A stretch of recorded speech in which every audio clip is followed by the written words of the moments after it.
आज Sunday special थिला कंकड़ा dry roast. तो बड़ बड़ 3टा कंकड़ा आनी थी।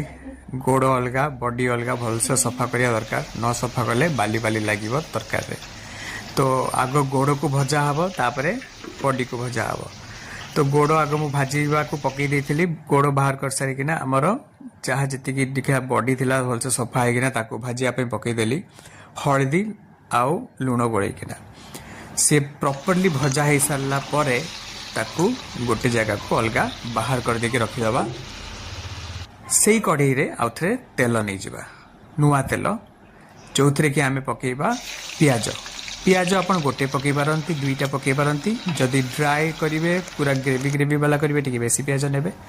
पियाज सहित आम अदा रसुण पेस्ट पकई देलु भल से कषिदेलु।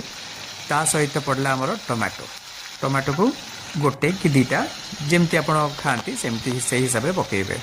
तापर टमाटो हो सारापर आमर जो सुखिला मसला हलदी लंका गुंड तापर आमर गरम मसला फिश मसला थिले फिश मसला पकईदेवे। भल से मसला कषि होगला से जो भजा होना रखाई जो कंकड़ा ताकू पकई देकिना बढ़िया से मिक्स करदे जमती मसला सब कंकड़ा देरे लगी जाऊ।